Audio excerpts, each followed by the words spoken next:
it's supporting, it's helping and adding value wherever I can. But it all starts from passion. If you're not passionate about it, don't do it. If you're in a job that you're not passionate about, get out and go do something that you're passionate about. I mean, Gary talks about it all the time. He's not wrong. Like, listen to what he's saying. Because if you're in a job and you're unhappy, you got one life, people. Not being dramatic, but you do. And if you're wasting your time in a job or a situation that makes you unhappy, what are you doing? What up, K-Swiss? Welcome back to Turning Pro, the K-Swiss podcast, where I, your host, Omar Prestwich, your homie. I interview super awesome people that inspire me and inspire others to just do what they love, take risks, and make their dreams a reality. Go somewhere where you never thought was possible, and then you get there and you're like, holy shit, how the hell did I get here? And R Lambert today is my guest, and Thanks for having me. I'm not even going to spoil anything. I think your story, from what I've read and what I know about you, I think it's really cool. And Thank you. there's a lot of, like I was telling you, I think there's a lot of people that want to know how to be in the entertainment business, in the sport industry, how to be a speaker, how to start a podcast, how to network, and you are an example of that. So welcome to the podcast. Thanks for having me, man. This was a nice surprise. Yeah, get a little closer. Make sure this was a very nice surprise. And so for the listeners that have no idea who you are, tell us a little bit about yourself real quick. From the East Coast, I spent a good majority of the first half of my career in the sports industry working with professional athletes, sports teams, brands, and agencies. And then my passions took me out west to LA and Hollywood, and pursued my passion for entertainment. Film, TV, music, sports is included. What's great about LA is everything's out here. Mm-hmm. So it's a playground for opportunity. So I've always been a passion-driven guy. If I'm not passionate about it, it doesn't make me happy, I don't do it. That's just straight up. So that's awesome. For me, I'm the happiest I've ever been because I am only doing things that make me happy. Your energy is unreal, to be honest with you. Like, you know, when you meet people, the saying, what your energy introduces you. Yeah. Dude, you open up the door, big old smile, hugs. Like, I think that's really cool because when you meet people in real life, we've obviously met each other and interacted on Instagram or whatever, but it's totally different when you meet the person 100%. And when you can kind of put it together and you're like, holy shit, it's the same person. It's the same. That's the big thing, because in today's world, a lot of people fake it on Instagram for clout. Yeah.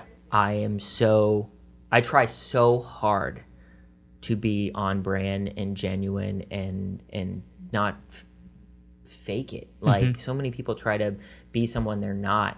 Like, I'm transparent. Who I am is what you see on Instagram and any of my social platforms. And when you meet me, it's the same thing. So that's the best compliment I could get. Thank you. Yeah, you're welcome. I want to talk a little bit about Pittsburgh. Yeah. That's where you're from, the Berg. Steel City, City of Champions. You know, when I was there, I was telling you, I did door-to-door sales there. I was 21 years old. Okay. I'm originally from Utah.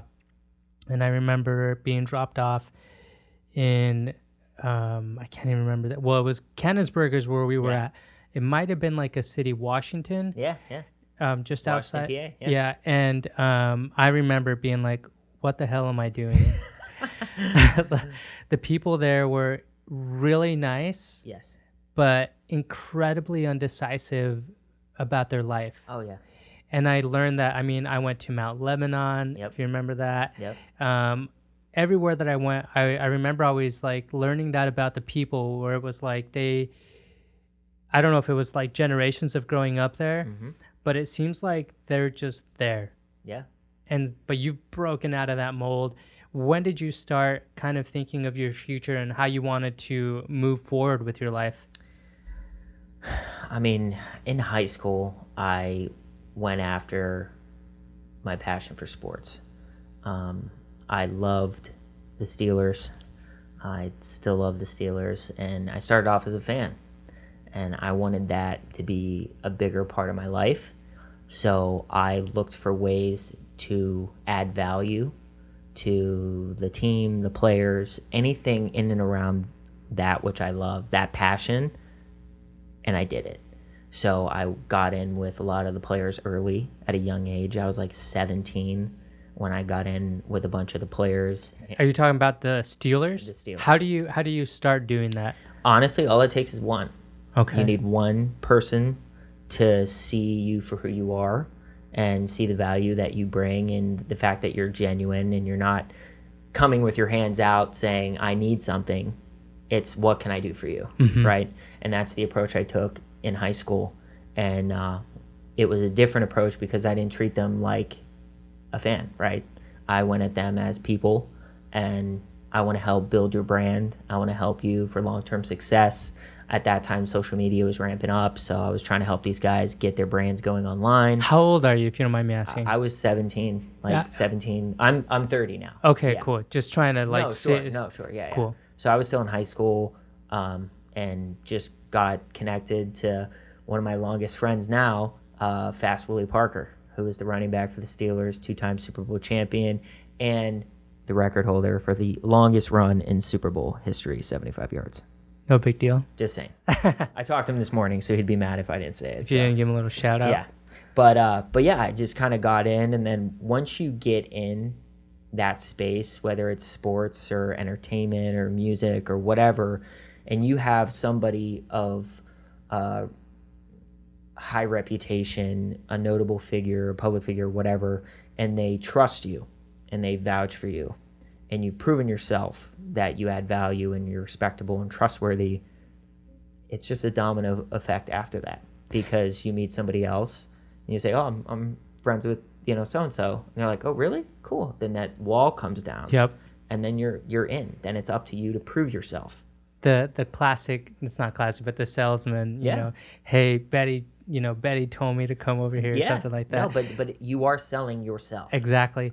When, it's blowing my mind, 17 years old, talking to NFL players or working that relationship, you were approaching them about personal branding. Yeah. What was attractive to you about personal branding? Because I'm 33, so I'm about your age. Sure. At 17, the idea of personal branding, not even on my radar. At that point, honestly, I look at things very black and white, right? So how can I make whatever it is a part of my life, right? So if I want the Steelers, for instance, how can I make them a bigger part of my life? I love that team. I love that organization. I'm a diehard fan come Sundays when they play, but I want a personal relationship with these guys. I don't want to just root for them on Sundays. I want to be able to have hey, how's the family? Yeah. Like a real genuine relationship with these guys. And that's what I did. So the way to do that for me was, what value can I add that will help them long term? And at that point, like I said, social media was big. A lot of people didn't understand what it was. And I was an active user in social media, and I understood it. And I just kind of went with it, man. Honestly. What was it at that? Was Facebook just starting? Was it MySpace? Facebook was ramping up pretty big at that time. And then later it was Instagram and stuff like that. But it's understanding and observing things differently for opportunities. So I always look at things and say, where's the opportunity? Where is the gap? Where's the hole? Where's the gap where I can fill it with value to make a niche for myself, right? Because everybody's talented. Everybody has something to add or offer. But it's the person who honestly acts on it and goes after it that makes it happen. And for me, you couldn't tell me, Brad, you can't be friends with professional athletes. Brad, you can't be friends with, so-and-so. That honestly, that standard, the different social levels, if you will, in high school really bothered me, man. It really did, because I look at everyone the same. Guy, girl, black, white, whatever nationality, race, sex, whatever. Everybody's the same in my eyes. I don't care if you make $1 billion a day. I don't care. Good for you. Yep. So for me, it was I may be a kid in Pittsburgh or North Carolina. I spent a lot of time in Charlotte. Why can't I be friends with XYZ? XYZ. I love that. It's people don't know their real potential. I don't think they never tap. A lot of people don't tap into it, or they start tapping into it, and then it's almost like they get a little bit scared. Yeah. Because of the amazing feeling. Yeah. Of when you start unlocking your potential, like holy shit, Yeah. you know. And then what you do with that at that point, it's almost like flight or flight. You know what I mean? Yeah. And the big thing is fear. I mean, in Gary Vee, someone we're both very familiar with, he talks about it all the time. You know, he says, fuck fear. And I feel the same way. Like, I am fearless. Obviously, with, you know, life-threatening things I'm going to, you know, stay away from. But when it comes to, like, I don't know if this is going to work, or, oh, what if it doesn't? Like, fuck that. Like, I'm doing it. It's either going to work or it's not. And if it doesn't, guess what? I didn't lose. I learned. So I'm winning either way. And that's been my approach. I've never, like, gotten my own way. I'm constantly, like, crazy in a sense that I'm just like, I'm doing it. Yeah. Like, I'm doing it because I believe that 2 + 2 is 4. Yeah. And I see what's going to happen because I plan 5 to 10 moves ahead. Cool. Because that's honestly how you really make those big gains and those big moves. Is it's not short term. It's not like in business, you could get a big deal right out of the gate, or you could stretch that for 50 years and make 10 times more money. You know what I mean?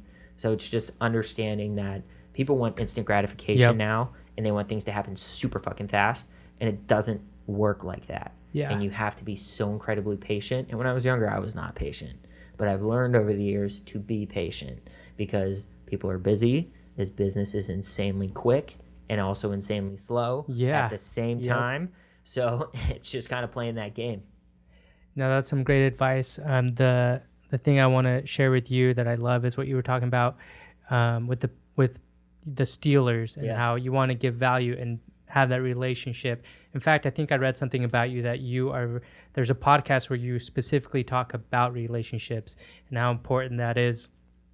Years ago, and I keep a bunch of photos on my phone from over the years because I like to go back and just feel gratitude, like, holy shit, how did I get here? You have to. You know what? I remember the feeling of this photo in 2012.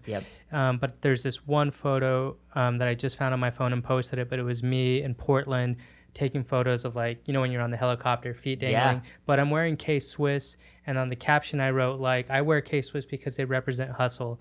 And that was like, I wasn't like, I want to work with K-Swiss, but it was just like I believed in the mission and I believed in what I was doing, and I was obviously following Gary and a bunch of other of these guys, and I was just trying to apply everything that I'm taking in, but for I don't want to say my personal gain, but for my future.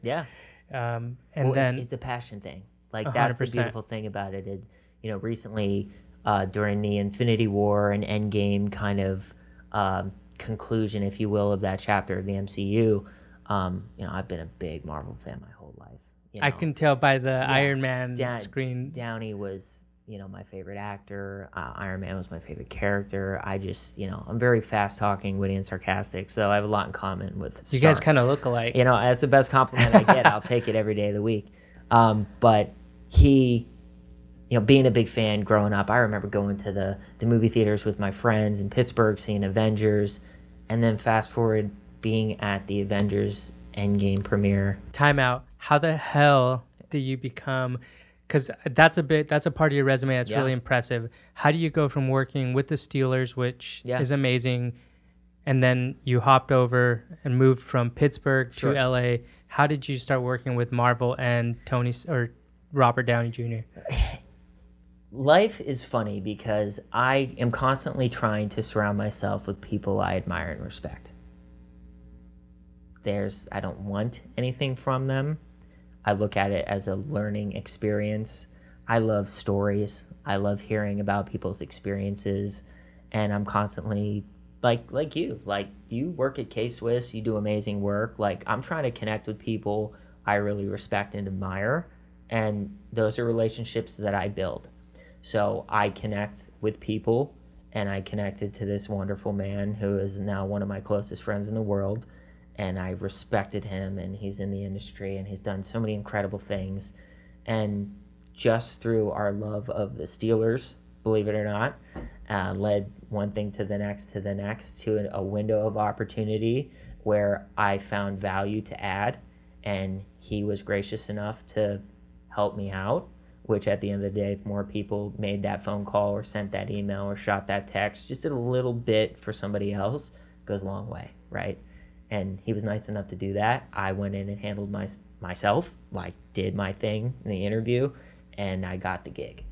And that was with Robert Downey Jr. What was the gig, if you don't mind me asking? I wore a lot of hats. It was a nice opportunity for me to come in, get a shotgun intro of Hollywood, of the business. So I would read scripts, I would do research, I would do production elements. I came over with a massive marketing background, so I had a big role in helping Robert get on Instagram back in the day, which was during the Avengers Age of Ultron press tour. I put together this massive... Was he like not active at that point? No, he wasn't on Instagram. Whoa. And for him to be who he was in the industry, and at that time, I saw that as an opportunity. Like, you can monetize this, one, and two, just for longevity purposes, the studios will love it, the fans will love it. It's an opportunity. So I put together this presentation, this deck, and I mocked things up. I showed how this plus this equals this, and why this is important, and it played a role in him and his team making that decision to launch it at the press junket and the press tour for Age of Ultron. But at the end of the day, like I said, it was literally like, whatever you need me to do, I'm going to bring what I have to offer, and anything else you throw at me, I'm going to do it. So I worked with them for a while, and then I went, after my time with Downey, I went to Warner Brothers for 2 years and worked on the marketing campaigns for a TV, film, and catalog, which was amazing because I love being creative and I love business. So for me, in that role, I would manage and produce the campaigns. So having the budgets and creating the content with partners, and it's just an awesome experience working on these films that I love, because I love movies. So I spent 2 years there, and ever since I've been independently producing and managing, speaking, consulting, literally getting my hands in whatever I can that revolves around my passions. One thing we were talking about is, before we start recording, we live in such an interesting time where literally whatever you want to do, you can fucking do it. It's true. It's very true. And did you go to college for marketing, or did you? I applied to one school in high school, and it was NC State University for their engineering program. A lot of my family members are engineers, and I honestly wasn't sure what I wanted to do. So I was like, cop out. Like, my dumbass was like, I'll just do engineering. That's like one of the top engineering colleges in the country. And I got in on that, which was crazy. And I went to my first class, walked out, and was like, this ain't it. This ain't it. So I went and changed my degree to sport management. Okay. And that covered every aspect of the sports business. Would you recommend like college for people, or? I mean, the world's changed so much now. I don't think it's a requirement now as it was so much before. I think experience is so critical. I mean, in high school, I was working the normal jobs, but I was also working with, professional athletes and sports teams and stuff like that. But, I didn't have a diploma, a degree, if you will. I just went out and did it. And if you carry yourself professionally, regardless of what age you are, and you exude that confidence and that professionalism, people won't care that you have a degree or not, especially if you perform. If you produce, people don't give a shit. Yep. But that's the best thing about it, is like, you have to put yourself in that situation to make it happen. And, in today's world, like you said, LA is wonderful because it's just full of everything. Fashion, gaming, sports, film, TV, literally endless opportunities out here, tech, whatever you want to do. Yep. So for me, like, it's kill or be killed out here for me, because I work for myself. I think that's spot on. And I hear that more and more. I've only been here a year. I moved here from Seattle. And there isn't a day that I don't come to the office where I don't feel thankful and gratitude. You know, you walk into downtown LA, I'm always like, holy shit, I can't believe that I like work here. People need to have that mindset. I express gratitude all the time because Gary talks about it a lot. Happiness needs to be the North Star. Yep. And that, for me, is what it is. You talked about having pictures in your phone that you look back at to get that boost of energy and express that gratitude. That's you going back to feel a certain way. Yeah. You know? And I do that all the time. Like, if you go in my apartment, I have autographed, you know, jerseys and shoes of the guys that I've worked with. And that's not me flexing. That's me looking up and saying, wow. Yeah. Like, I worked with Willie Parker. Those are his signed cleats with a personalized message saying thank you for everything. Like, what is better than that? Dude. Nothing. Like, nothing's better than that. I have, you know, the signed Downey poster on my wall. That is the best thing I have, you know. And recently I worked on the Avengers Endgame campaign with Marvel and Disney, and that poster, I got it signed by the cast. That's one of the coolest things I've ever experienced and accomplished too. It's just like, I'm trying to find ways to add value around the things that I love, and that's it. One day it could be something very basic where people would turn their nose up to and be like, I'm too good for that. Fuck that, I'm doing it. Like, I don't care. Yeah. Like, ego, especially out here, is such a turn off for me. Like, it drives me crazy. Yes. Because it's so misplaced. The influencer community and stuff like that. Like,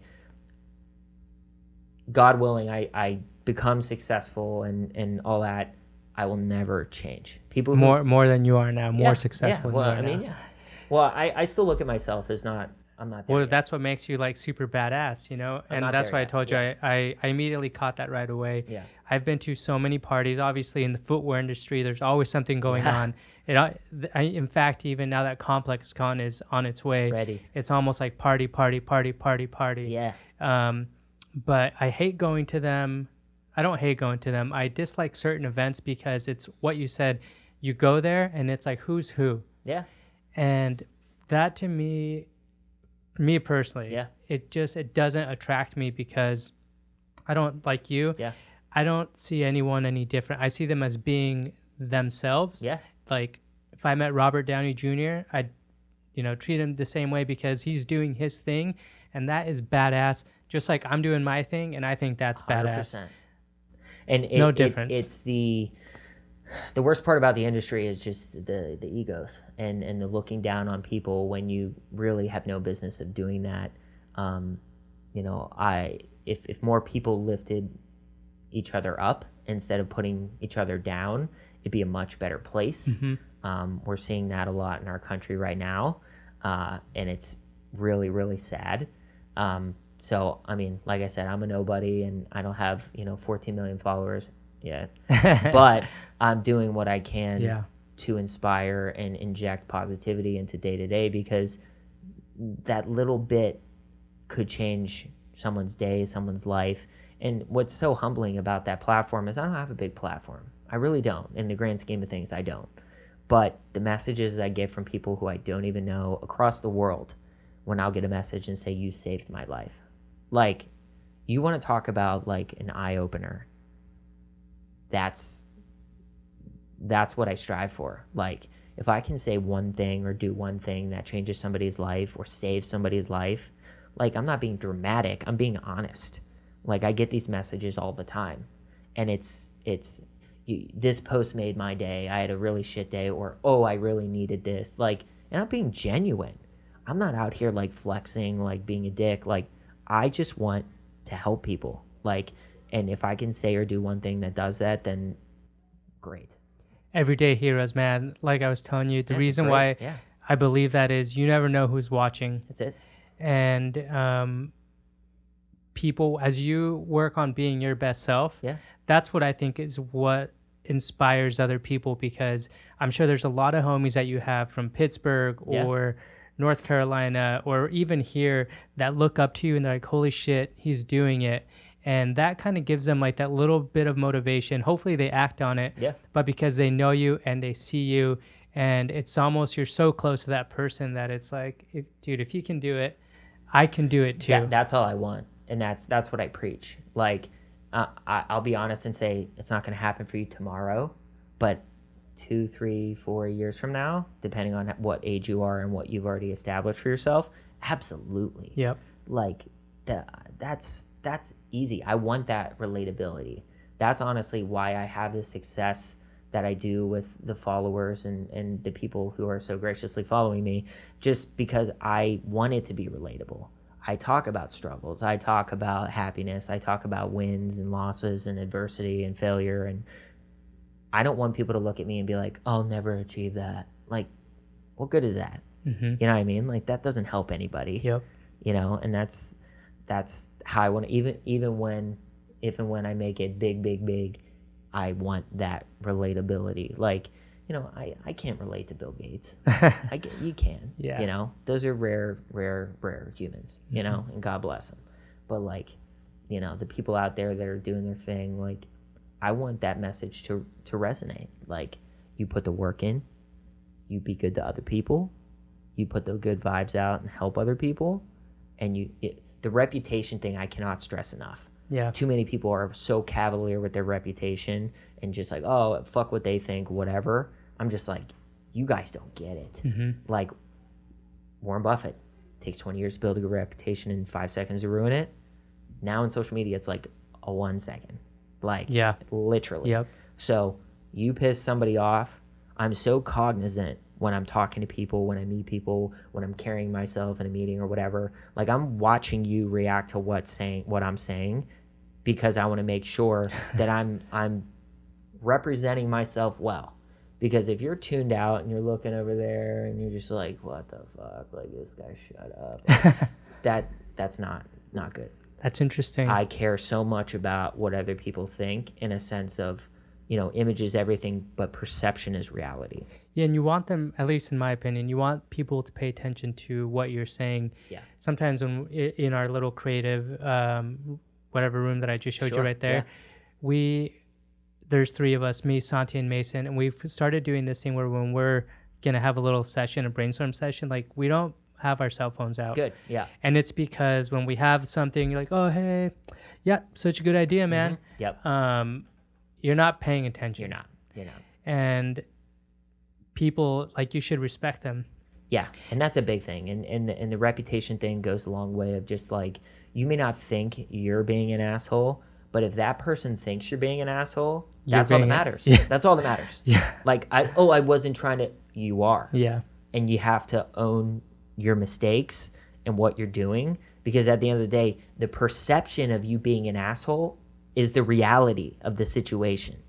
And people, whether their ego gets in the way or they're just ignorant or arrogant, like, they're killing themselves. I was talking to my buddy Kirk today at lunch a little bit about that. We were talking about jealousy. Oh, yeah. And the reason we started talking about jealousy is because we were talking about how, like, what makes people mad or flustered and stuff like that. Such a great topic. And I told him, I'm like, look, when I start feeling flustered, because everyone feels that way, yeah, I don't like it, because what happens is I start pointing fingers. Yeah. And then that's when I always have to, like, I take a step back and I go really quiet. I ghost everybody, because in my mind, I know me and I know I'm being like a little bitch. And I just have to be like, look, I need to just think about this. Yeah. Why am I feeling this way? Because it's not fair to have whatever feeling and thought be vocalized, or you don't want that because it affects other people and not the way that you want it. Correct. Yeah. And that leads to jealousy and anger and you Full don't want that. transparency, never jealous. That's awesome. No, seriously, it was a conscious choice. Had to be like 5 6 years ago. I was just like, no more. If I see someone with a nice car or a successful career, or they're doing this and they're doing that, I'm like, good for you. Hell yeah. That's motivation. That lights me up. My friend Santi again, you have to meet this guy. It's so funny. He went to Vaynerchuk. He went to New York. We were shooting the the startup shoe, and he texted me a photo of him in Gary's office. Nice. And I wrote, "Damn, dude, I'm so jealous." Yeah. It's, you know, you say that Yeah. like, even though I wasn't like jealous in my Yeah, heart, it was I a get saying. it. And he just texted back. He said, "You should just be happy for me." Yeah. And when I first read that, I'm like, dude, what the fuck, you Yeah. know? But then I actually, Yeah. I responded and said, you know what? You're right. Yeah. And I'm so happy for you, dude, because that's an awesome experience. Yeah. And I'm glad you're having that. Yeah. And I'm glad that he told me that, because that, you know, those little reminders. That's it. Because that can honestly kill the joy and the moment for that other person. But at the end of the day, it's like, if somebody's winning, like, a lot of people, especially out here, they're like, oh, that person's winning, fuck them. And I'm just like, fuck that. Yeah. I want to win with that person. Yep. Like, let me sit down with that person and find ways where we can fuck shit up and win together. Yep. Like, that's how I look at things. I'm not like, oh, you're winning, forget you, like, whatever. Like, you could be another producer, you could be another manager, we could be doing the same fucking thing. I'm just like, let's go. Mm-hmm. Let's do it. Let's win together. I want you to win. You want me to win. Let's win together. And on that topic, that's really what separates Gary Vee from anyone, at least with what we've been doing, from what I can tell. Yeah. Barney, who's our president, he always talks about the reason why we always sell out of Gary Vee's sneakers in thousands. I mean, you came in wearing them. Yep. Is because people want him to win. Yeah. Yeah. And vice versa. He wants everybody I to spent win. a lot of time with Gary over ESPYs a few months ago, and that was my first time meeting him and just getting to talk with him, feeling his vibe. He's the same person you see on camera. Such a good dude, so nice, so respectful, just warm, you know. He doesn't have a standoffish vibe at all, just open and honest to everybody, and that's what you want, you know, especially with like a guy like that who's so successful and doing so many things. He's so busy. Like, you meet some people like that and they don't give you the time of day. And he's legit rude. busy. He's not like, no. I'm busy. No, it's like, he is a machine. one of the hardest working guys I've ever met. And even his brother AJ, Sam, they're just like, talk about a dynamic duo. My goodness. But, you know, you got to respect it, man. Like, and I've been very blessed, and I'm so thankful to be in that ecosystem now, working with Gary, working with AJ, working with their team, and just kind of finding ways, any way I can, to add value to whatever it is they're doing. When did you start thinking this way? In general, like your thought process, I can already tell. High school. High school. Oh shit, sorry. High school. High school. Yeah, and that's when it started with the athletes, you know, and my favorite players, you know. Was it, I guess my question is, was it because you wanted to work with them?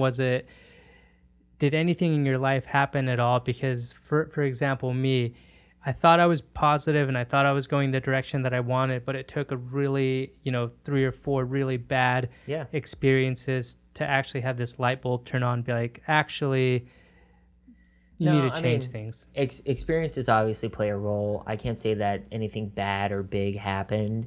It was more of just like my obsession in a sense and determination to have these relationships or have the opportunity. And it was like, I'd like to think I'm a really good problem solver, right? Yep. So here's the problem. How do I fix it, right? So for me, it was like, my favorite player at the time was Willie Parker, right? I loved watching him play football. When he hit the second level, he was gone. Nobody had anything to do about it.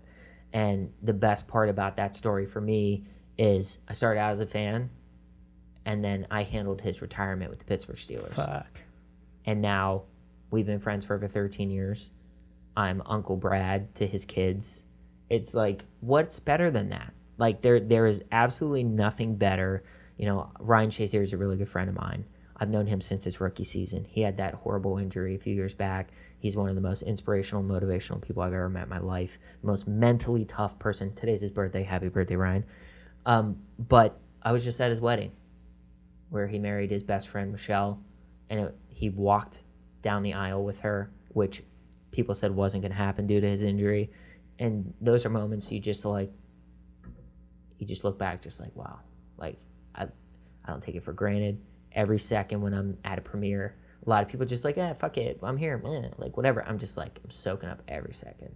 I'm looking around at the details of the art on the wall. I'm seeing who's there. I talk to as many people as I can. every Marvel premiere I go and I talk to Kevin Feige. That's like my number one. Kevin's there. I've tried to find him. I try to give him love, tell him, thank you again for inspiring me. Thank you for creating this masterpiece over 22 films. And, that's what it is for me. It's showing love. It's supporting. It's helping and adding value wherever I can. But it all starts from passion. If you're not passionate about it, don't do it. If you're in a job that you're not passionate about, get out and go do something that you're passionate about. I mean, Gary talks about it all the time. He's not wrong.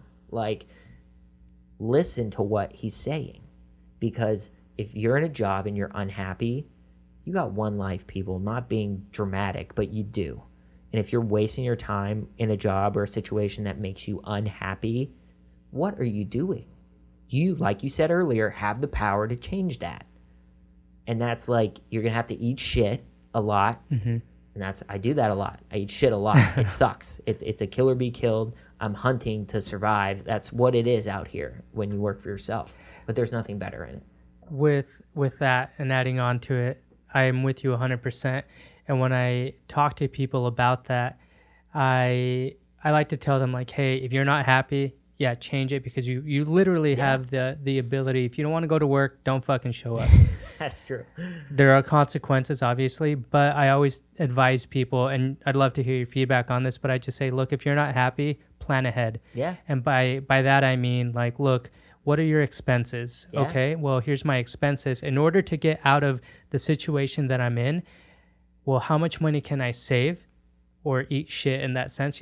It's not like, fuck this job, I'm out of here right now. It's let's be smart about this. Yeah. And let's plan the next 2, 3, 5 steps, like you said. And that's where I think you flip a switch. I always say, find happiness where you're at now. Yeah. Even if you're not, quote unquote, happy at work. There's always something to be happy about. Exactly. Bro. You woke up in the morning. Hello. Yep. Like, it's that. You have your parents, you have your best friend, you have your dog. Like, the joy I get from going home and seeing my dog every day, like, that was now you're flexing, because that's I'm joking. The best decision I ever made. But, like, that's how I look at things. I'm not, I don't have a Ferrari. I'm like, I get to go home. I get to see my dog. It's the little things that we take for granted on a day-to-day basis. You said earlier, planning ahead. Absolutely. If you're going home from your 9 to 5 and you have from 6 to when you go to sleep and you're watching Netflix, you're losing. Yep. Hello. Like, I literally, when I had my 9 to 5, I would work before I got to Warner Brothers on stuff. I'd have calls. I'd have shoots. I would be up at 5 a.m. working till I got to work at 9, 10 o'clock. And then I'd do my job at WB, kill that. And then I would go to shoots, events, interviews, whatever I could after. And guess what? There are no weekends. So I would work through the weekends. Yeah. But that's the thing. It's like, excuses are plentiful if you want them to be. But at the end of the day, it's like, I honestly don't know what day it is half the time, because I'm not on a Monday through boom. It's just next day. I go to sleep, wake up, do it again. I landed this job similar to what you just described. I was, this is when I was in Seattle. I had a 9 to 5 job. I was kind of doing what I'm doing, but I was even wearing more hats. It was a small startup. That's good. But I would wake up at 4:45. I'd go to the gym, and every day, like clockwork, I'd be at this coffee shop on First and Cherry Seat Coffee. Shout out, girls. Hey. Like clockwork from 7 to 9 every fucking day, even on the weekends. Love it. And that's where I found the biggest joy of my life, because it was in the morning where I found magic. And then after work, like you had 9 to 5, boom, like I crushed it. And then I'd get home, I'd go for a run to like... Yeah, dude, you got to take care of yourself. Yeah. And then I would work from like 7 to like midnight. Yeah. Or when, wherever I could. Yeah. And I purposely didn't have internet in my apartment, so I wouldn't be home. So I would be at coffee shops that were open up late, but that's where I found my stride and everything. Yeah. And it was paying the price, is what I called it. Yeah. Because when you want something so bad, you find the time. There's always a way. And you stop making excuses. I mean, for me too, like you mentioned it earlier, not just like abruptly leaving your job or whatever. Be smart about it. I mean, have a cushion, but don't be like, I need to save $200,000. Like, honestly, sometimes dropping it and being in a, it's up to me. Yep. It's up to me, or I fail. Yeah. Right? You don't have that 9 to 5 to fall back on. It's literally when your financial status is solely dependent upon you and what you do, not many people understand what that's like. Yeah. Like, not many people could handle that, and that's fine. Stressful as... No, literally, it is next level. But at the same time, the benefit of that is I can make what I made at a 9 to 5 in a month. Because it's all on you. I love that you're talking about that, because that's a mindset shift. Yeah.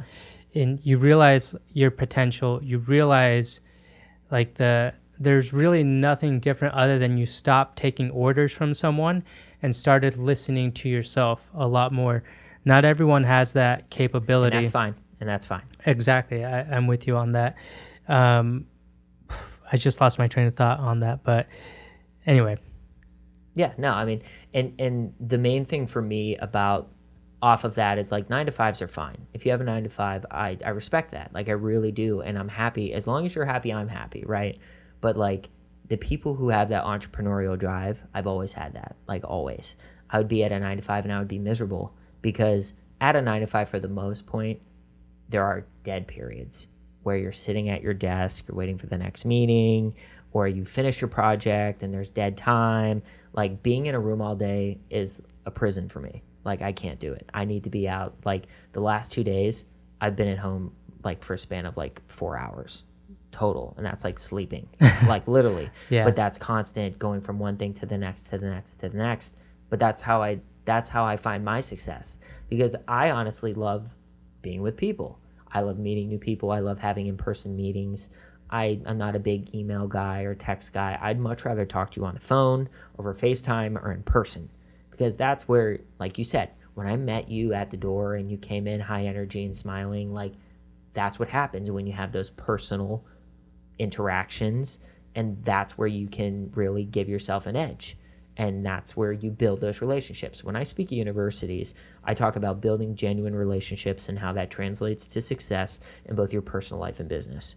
And what I mean by that is you go out with your arms open. What can I do for you? Right? It's not what can you do for me. You got to establish the relationship, and you got to be genuine about it. When I say I wanted to be friends with Willie Parker, I knew his family.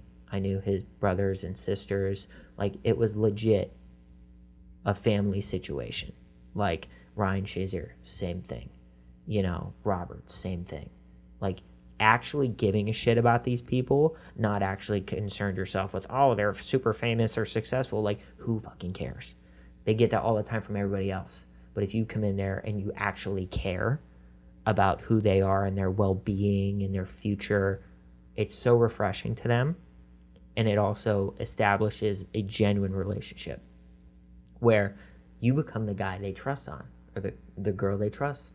It's a great situation to be in, where they have people who are at arm's length, but they choose to call you and you're 3 hours away, because they trust you, because you have never let them down and you've been so genuine about how you approach that. So for example, you can have a great personal relationship with someone like a Willie Parker, right?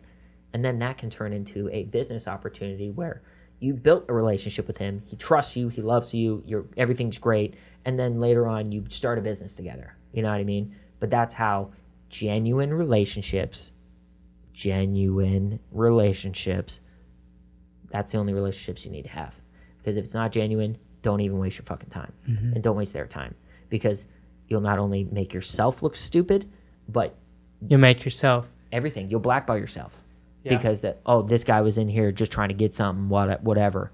And it's like, no, man. Like, I literally am content with offering value.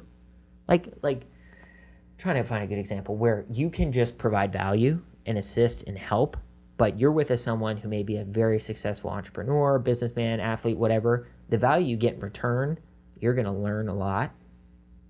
You know? So, like, even just casually being around these people, I learned so much. Yeah. You know, I don't have to make money every second of the day. I mean, that would be great. But at the same time, like, at this point in my life and in general, it's just not realistic. You know, very few people have done that. And those who have are the Warren Buffetts and the Bill Gates and that. So props to them.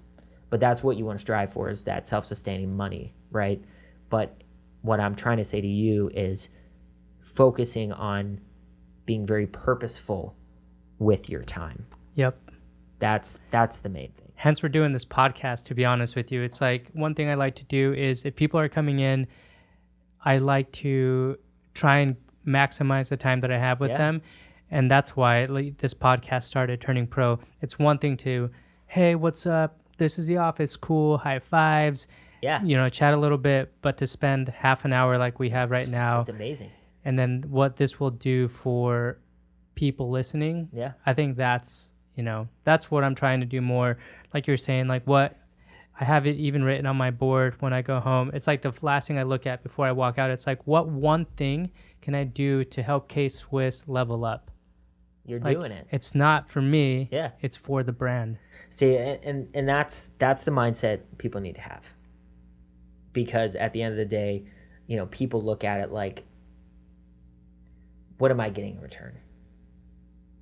And that is not a good way to look at things, because if you're always looking at it like that, you're really hurting yourself, because you're going to win regardless if you get something in return. I'll tell you why. If you do something for somebody else and they win because of it, their happiness, their joy, the fact that you've impacted their life in a positive way, that's a victory in itself. Yep. And guess what? You may not get something in return right away, but that person that you just helped, I guarantee you later down the road, if you need something, they're there. They're there for you. But people, once again, want that instant gratification. And that's not how this shit works. But the other thing, too, is that person will recognize that you took time out of your day to do something for them that has changed their life. Like, literally changed their life. And they will recognize that, and they'll look at you as, wow, genuine, kind, giving. I can trust that person. And that's what you want. Like, once again, going back to your reputation, how do you want to be perceived? I had an interview a few weeks ago with a man I really respect and admire. His name's Chris Voss. Guy's absolutely fascinating. He's one of the leading experts in negotiation. He was I was going to say, I feel like I know the name. Lead hostage negotiator for the FBI for That's right, forever. That's right. Like, the guy's a genius. And I had like a joint interview with him with AfterBuzz TV, and he went on this like 2-minute rant about me, just out of the blue. And it was the most incredible experiences of my life, because if I could type up what I want someone to say about me, he did that exactly. And my jaw was on the floor, because I was like, it was so from left field, and he hit all the key beats as how I want to be perceived, like to a T. And that's because I did not give him a script to say, but I focus so much on that.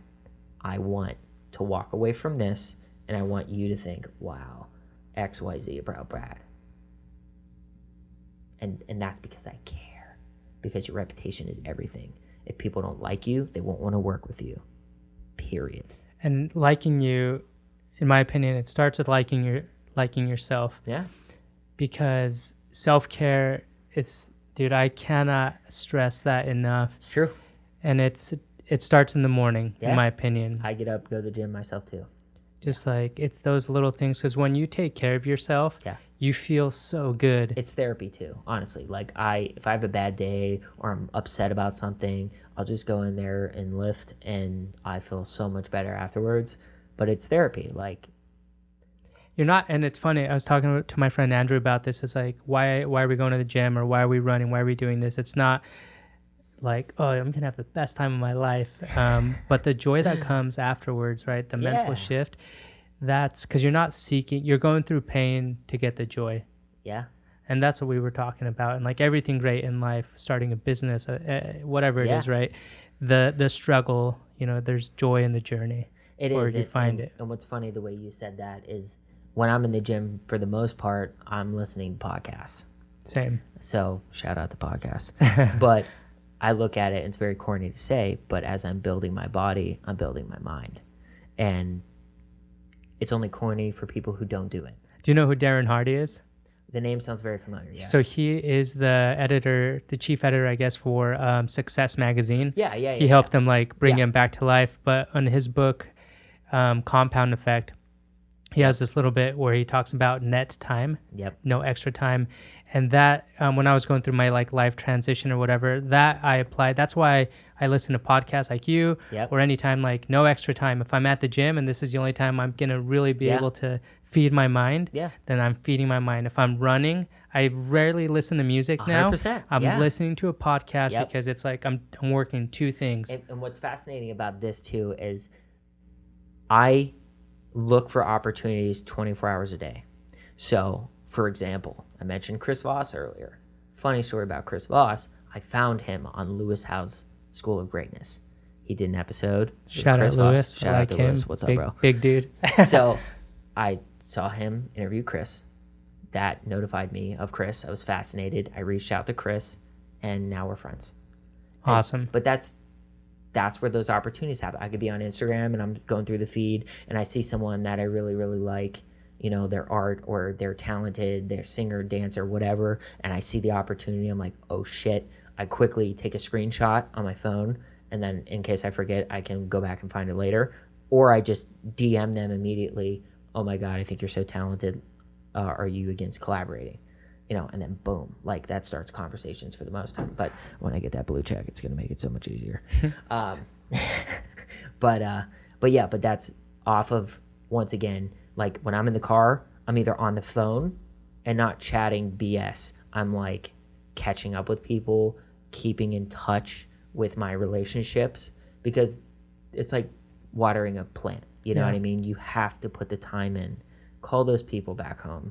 Call the friends, call the connections, everybody, because if you keep in touch with people, when you call and ask for help, you're there. But if you're the guy, I had someone literally who I haven't talked to in 10 years, hit me up out of the blue, was like, yo, man, I'm coming to LA. Can me and my wife stay with you? And I was like, are you joking me? Like, hello? 10 years I haven't seen her talk to you and you're just gonna slide in DMs. Bro. Yeah, like no. Yeah. Like no. You and your wife? What? I'm laughing because that happened to me not too long ago, and but that's what's crazy about it. But that's why if you genuinely care about people, there are never those awkward scenarios, because you're constantly in contact.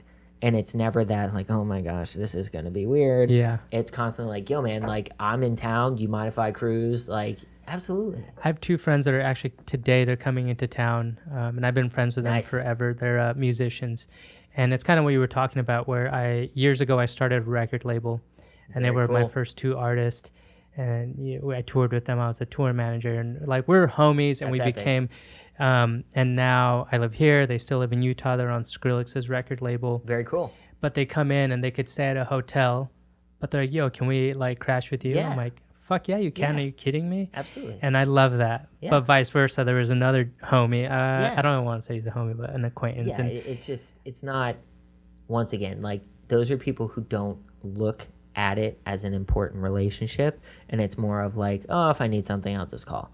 And you don't want that vibe.